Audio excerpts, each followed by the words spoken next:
Welcome to Unshakable Brain. I'm your host, Dr. Kylie, and my mission is simple to help you grow a brain that's stronger, sharper, and unshakable in every part of your life. Each week, we explore the science, stories, and strategies to make that happen. This is the final episode of season 1. I will be taking a break. Not sure when I'm going to come back. I've thought about what days to come back, but I'm not going to give myself a certain day. I'm really good at putting something heavy on my shoulders and forcing myself to meet the requirements. So I'm going to stop doing that this year and leave this open-ended.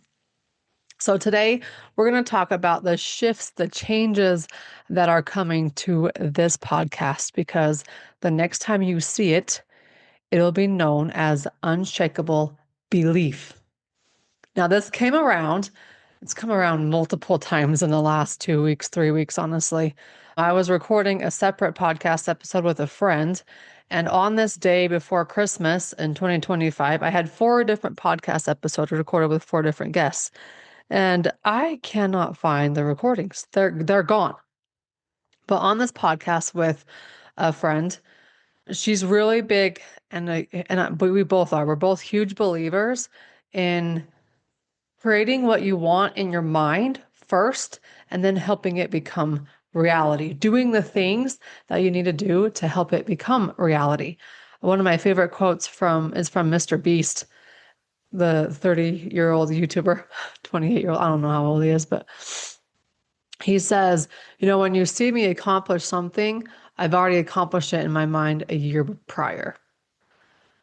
And that's what I think I was going with this unshakable brain, is to not only understand our brains and to understand the power that they have, but if you want to create a different life than you're living, or a grander, big, whatever, vibrant, whatever life you dream of, it must become reality in your mind first.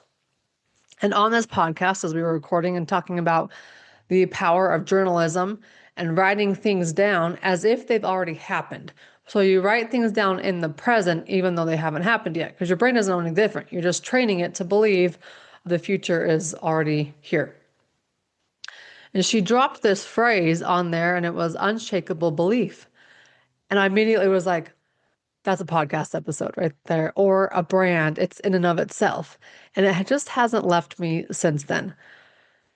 Then we shift over to the weekend, and we're rolling with these peptides. You guys, if you haven't joined me on the other podcast, which is where I'm going to dedicate more time to, Pep Talk, Peptides Unpacked, that podcast is rolling. Peptides are rolling. You need to be on board, whether you want to take peptides yourself or you want to offer them as part of your business, or heck, go into your own business with this in and of itself, like myself. Unshakable belief. I feel like that is where my life has turned the last 12 months, and numerous possibilities, numerous stories have come up. So let me just share a couple with you. And as we close off this season 1 of Unshakable Brain and transition to season 2, where we will begin with Unshakable Belief next. Okay. So in 2025, I shut down my business. If you have an online business, you know that things drastically changed, especially if in the past you were getting paid for your information. Information is no longer relevant. AI changed that. Social media content, if you were creating content for businesses, it's no longer relevant. Marketing agencies went down. Numerous graphic designers, like people that we once were told, I think back in 2008 when I graduated high school, that was the Obama days, when he was like, oh, you have to have a college degree. And now look at all these college degrees that are absolutely irrelevant. We were told to go get a college degree because that was the safety net. That's what you were going to do to have the stability for your financial future. And then I can't tell you how many people I know who have lost that stability because of what AI is doing.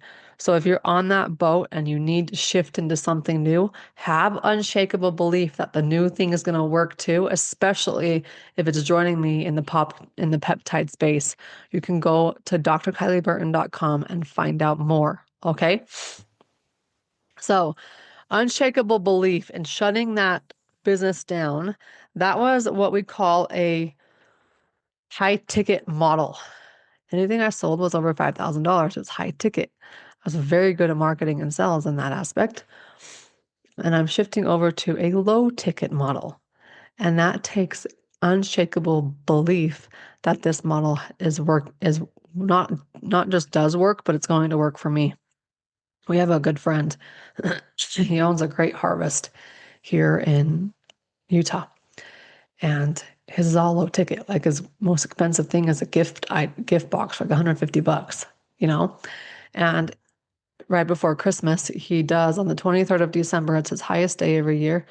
And he does like almost $30,000 in sales that day, just in that one day. And then I see like what he profits from it at the end of the year.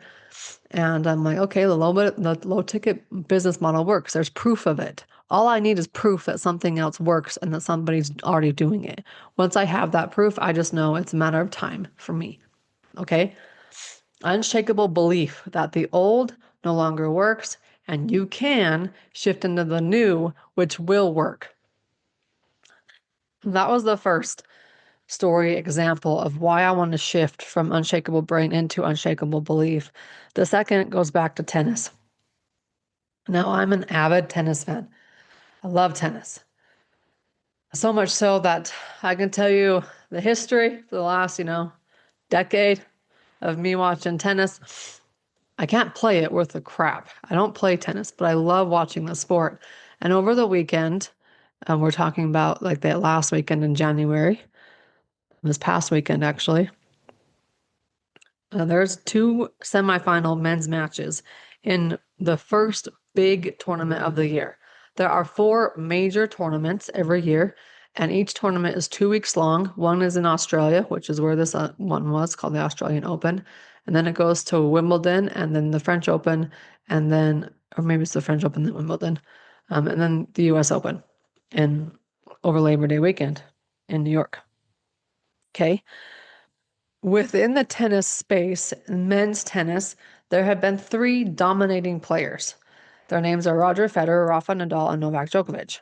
Well, Rafa and Roger have since retired in the last 5 years. Novak is 38 years old and standing firm to those big three. Okay. Novak is now considered the GOAT, the greatest of all time, and rightly so. Okay, but he's playing in this big, big tournament. And now we've got two up and comers who have dominated the field the last 2 years. Because like I said, Roger and Rafa retired. Novak's aging. He's not able to win the 20-year-olds like he used to. And their names are Carlos Alcaraz and Jannik Sinner. Okay, now I'm telling you all this from my memory because I just love the sport, okay? Then there's a third component. So you have Carlos Alcaraz, Jannik Sinner, Novak Djokovic, and then you have Sasha Zverev. Okay. These are the top four, according to rankings, in men's tennis, heading into what we know as Australian Open. And they are the final four remaining in the semifinals. You have Carlos Alcaraz playing Sasha Zverev, and you have Jannik Sinner playing Novak Djokovic. To give you an idea, Jannik Sinner is 14 years younger than Novak. He's beat Novak the last, I think, 5 times they played, maybe 4 times they played. So heading into Novak's match, he just was the underdog. Even though he's the greatest of all time, he's 38 years old, he's on the end of his career, but he was the underdog to Jannik Sinner, who's, I think, 24. Italian. Then on the other side of the bracket, in the other semifinal, you have Carlos Alcaraz playing Sasha Zverev. Now, Zverev, I think 3 is where he's ranking right now in the world. That's the highest ranking he's ever been. Now, you need to put yourself in Zverev's shoes for a minute. Jannik Sinner and Carlos Alcaraz have been untouchable the last 2 years. They have won all 4 of the major Grand Slams the last 2 years. So you're entering this match wondering if you even have a shot. Okay, the match begins. Carlos Alcaraz wins the first 2 sets. It's best of 5. All he has to do is win the next set and the match is over. Zverev wins the tiebreaker. Now Zverev is leading is 1-2. Heading into the 4th set, Zverev wins the tiebreaker. Now it's even 2-2. And they're heading into the 5th set. They've been playing tennis at this point for over 4 hours in the dead of the heat of the day in Australian Open. We are talking about elite athletes here. Now, there were some cramping issues and legs struggling because it's 4 hours long. But like, in my opinion, the Super Bowl is not the best game of the playoffs. It's the two previous games. Typically, in the AFC, NFC championships, it's this way with tennis because the semifinals, by the time they get to the finals, they're exhausted. So we've got this match that's 2-2. We're heading past the 5-hour mark. They've been playing tennis for over 5 hours at an elite, insane level. The score is 5-3. The only thing Zverev needs to do is to serve the game, win his service game, and the match is over. The score is 5-3. He was winning. Zverev was winning. The match was his for the taking. But there was one problem. And I watched this knowing the result because it happened in the middle of the nighttime. I watched it like 2 days later by the time I could get to it because I knew it was a very long match, but I wanted to watch it because I wanted to see what happened. And so I watched it knowing the result, and I'm sitting there on the couch like flabbergasted. Why the heck does he lose this match? It's his for the taking. I still cringe about it because the only thing missing was belief. Belief that he could actually win. With Carlos Alcaraz, he's the number one guy in the world right now, dominating with Jannik Sinner, dominating. You expect those two to be in the finals every single time in the last 2 years.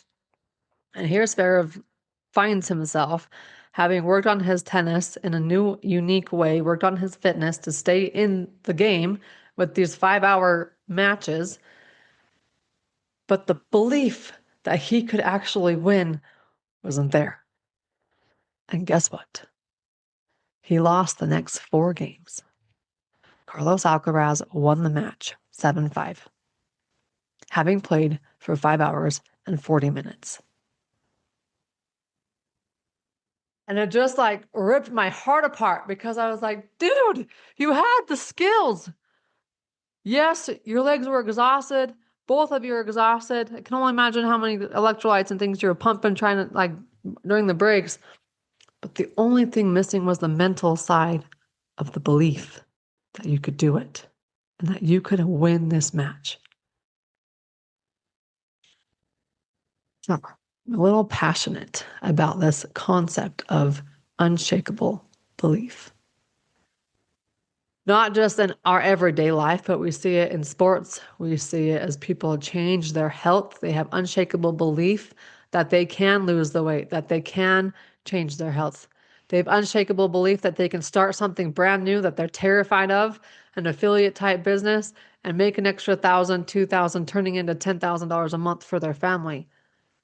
I have unshakable belief that I let go of a high ticket model and I'm entering the low ticket space, and I've never been more excited. The stress of what I used to run is no longer there.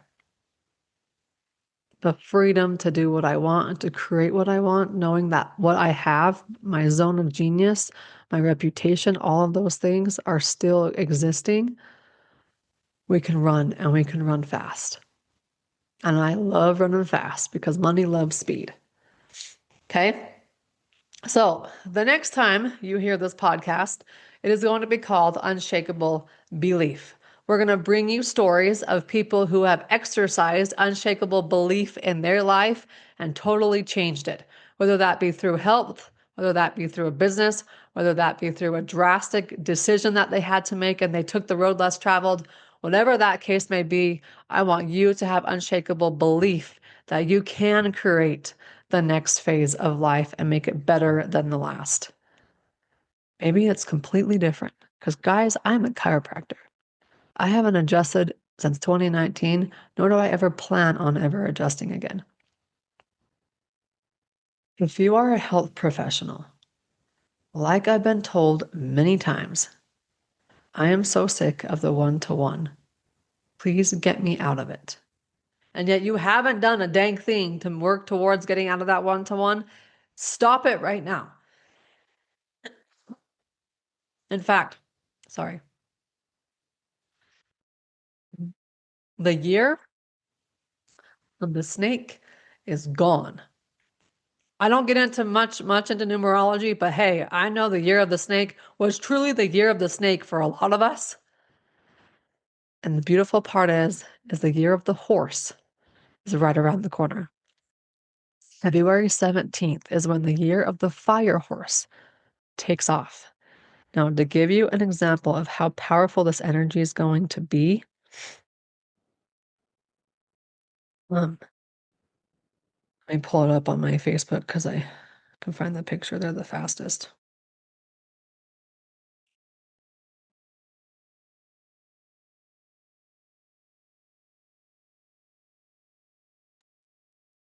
Okay, the year of the fire horse is a powerful cycle that only happens once every 60 years. It begins on February 17th in 2026.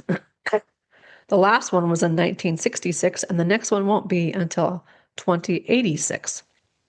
What happens this year is radical change, rebellion, big energy, disruption of old systems, personal and collective transformation.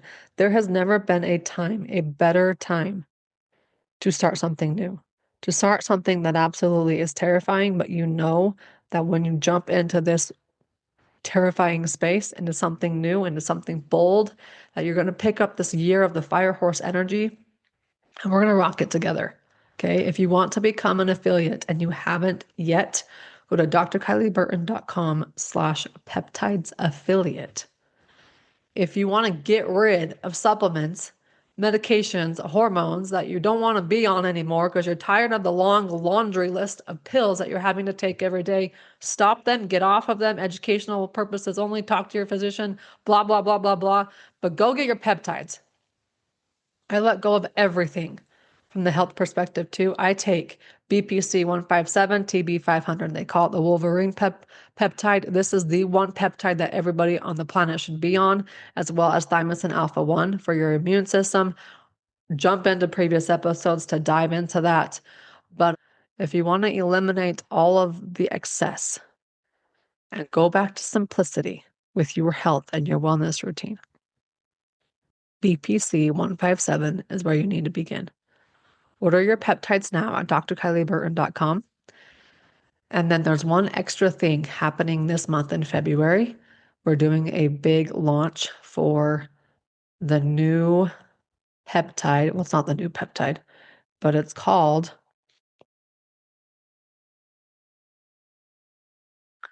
let's see, what is it called? Elate. There's a nasal spray for PT151. It's called Elate. If you order that on February 4th or February 5th, you have to be the first 5,000 who order it. You will receive a gift of that personal massager, that red rose that's viral on TikTok will come your way. Have a spark, ignite it inside your relationship this month. PT141 is there to help. Again, go to drkylieburton.com to order your peptides and to get started as an affiliate. I'm Dr. Kylie saying goodbye to Unshakable Brain and hello to Unshakable Belief. See you next time.